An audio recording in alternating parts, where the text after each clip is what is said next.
Hello, my name is Chase Hyatt. I'm 26 years old. I'm an abstract artist, and I'm here to tell you more about Alundrium.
I would describe my art as colorful, abstract, and chaotic, depending on the medium, because my paintings are often really expressive and colorful, but they're kind of nonsensical depending on what I'm feeling.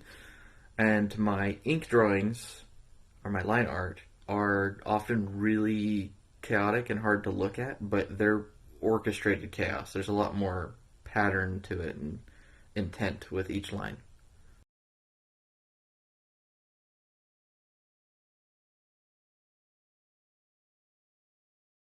How long have you been an artist? I have been an artist since middle school.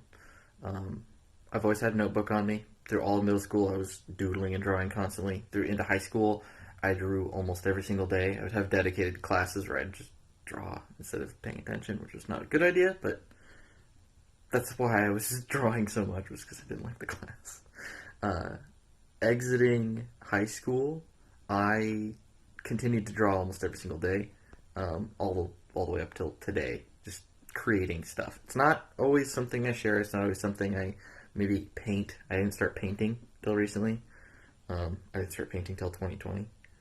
But creatively speaking, I became an artist in middle school and just kind of never gave up on it. Starting to make a little more sense now as an adult that I could maybe make it a career. Um, and my parents are the true inspiration. My dad taught me at a young age how to look at something and draw what I see, but with what I want in it. So I could augment whatever I could see around me. I could draw a castle in the distance that I could, where we lived, there was a castle that was down the street. I could draw the castle and put a dragon on top of it. Why not? That was cool. My parents taught me a lot of cool stuff like that. My mom taught me how to do um, all of my abstract line work originated from scribbling on a page and then passing a piece of paper back and forth until we had a picture. My mom taught me how to draw from nothing. There'd just be a blank page, you draw a line on it, and turn it into something. And that's kind of what I've turned my style into. It's just drawing from nothing. So, parents are a big inspiration.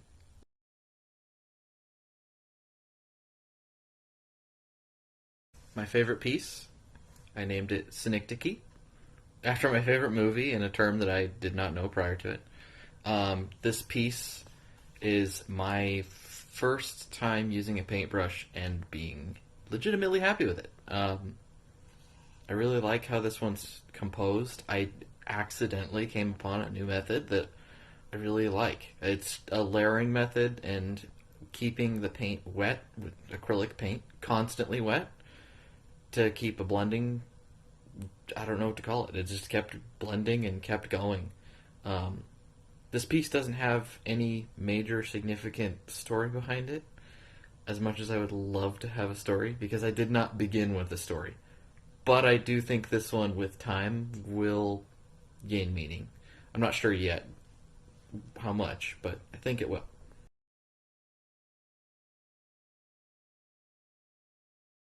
My least favorite piece, I'm not sure if I will ever finish. Um, it's called Atlas, because I originally drew it to be a face like this.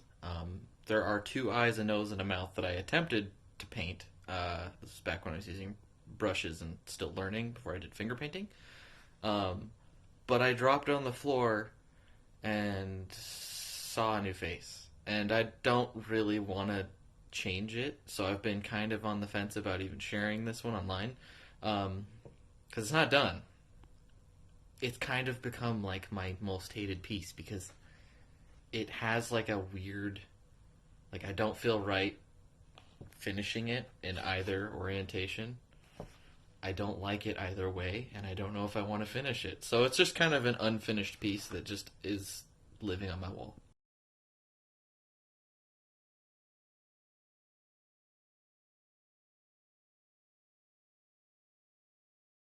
I don't have my first painting, but I do have my first significant checkpoint in my painting career. This was a self portrait that was originally started with a paintbrush, and the reason why this is significant, I broke the paintbrush and ended up using my fingers to finish it, and I liked it way more with my fingers than with the paintbrush. It was way more interesting to work with the acrylic. Um, and this began the series that I don't know if I'll ever stop using finger paints.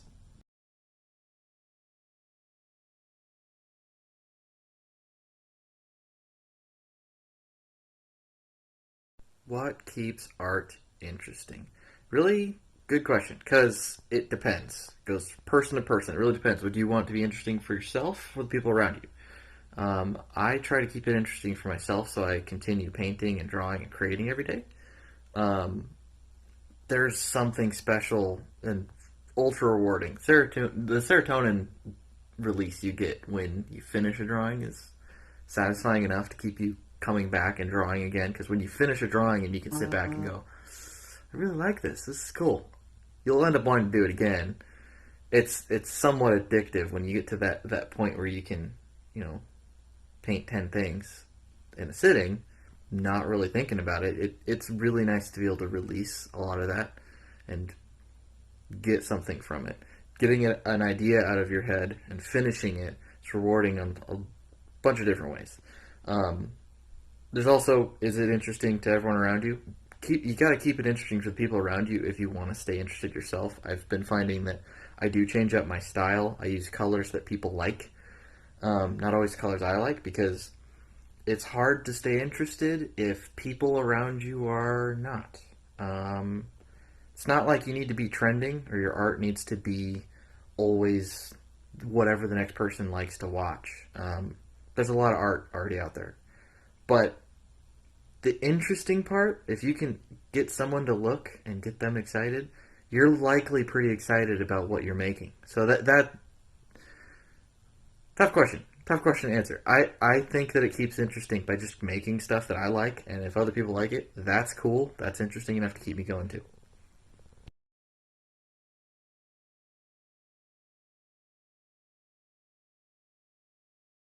Something I wish all artists knew. I wish all artists knew that you don't have to swear your life to a single medium. If you're a painter, doesn't mean you can't pick up pen or pencil or sculpting or building or carpentry, anything. You could do whatever you want. If you are really good at drawing, you should try another medium. You're probably good at that medium too. If you aren't good at one medium, maybe you're good at another. A lot of people are discouraged at a young age because they're taught to like doodle with, I don't know, crayons. Well, crayons aren't a good medium to teach someone how to draw. They're good for little kids because they're safe. But when you're in middle school or something, or you're young, you get Crayola markers. You get, gosh, I don't even know, all sorts of pens and pencils and stuff to draw with, and it's just maybe it's not the right medium. As you get older, try more mediums. I tried paint at 25, and I love it. And I didn't know that I loved paint until I was older. If I found paint earlier in life, probably wouldn't have known. Trying new mediums can't hurt, and it's probably the best thing everyone should know. You should always try the new medium. If you haven't painted in 10 years, try painting again. If you haven't picked up a Crayola marker and drawn a doodle in a decade, maybe it's only been a year. Maybe you haven't drawn in a year and you're just kind of block. Pick up a new medium. It might excite you. You might pick it right back up. That's when if I get bored of painting, I switch right over to pen, and I go right back into it. Till I get bored of that, go right back into painting. Just kind of alternate. If I get really bored of both, I keep Legos handy to keep my fingers busy. I can build something. I can sketch out an idea on a whiteboard or newspaper. I can fold up into making something interesting to look at. You just gotta find a medium to be creative. You don't always have to swear yourself to one medium. If you're a painter, probably pretty good at drawing too.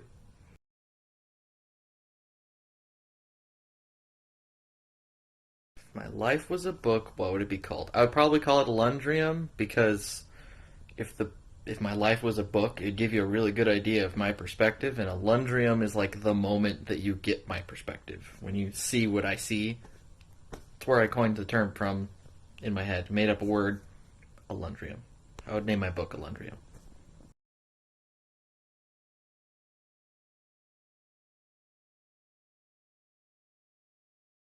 You can find all my still images and artistic content on Instagram. I have TikTok for all of my behind the scenes and some goofy stuff. I don't always stick to art.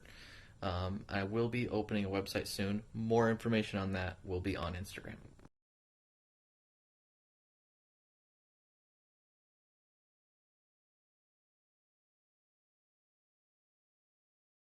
If you are struggling in art, I would say that the biggest thing is to not lose motivation. Um, I draw every single day. If I don't draw, I paint. If I don't paint, sometimes you don't even have to finish anything. Sometimes just getting a pen and paper and having it just ready to go somewhere in your room or keeping a notebook handy. I always have a notebook that's empty, specifically so if I like want to start something big, I can jump right into it. Keeping blank pieces of paper nearby. If you want to sketch something down, do it. Don't even hesitate. If you're like middle of the night, you wake up from a nightmare, draw it, write about it, do something about it. Cool dreams, cool day at school, at work, something happened and you're excited. Draw. It's a really good way to express the way you feel, and it's a good way to document a moment in your life. 10 years down the road, this will mean something different to me than it does now. I don't know what this is. I just call it the big one because it's really big, but I don't know what it means yet. Someday I will. I'm not motivated to finish this right now, but I will be someday, and that's okay. Just start another one. There's nothing wrong with just starting another piece.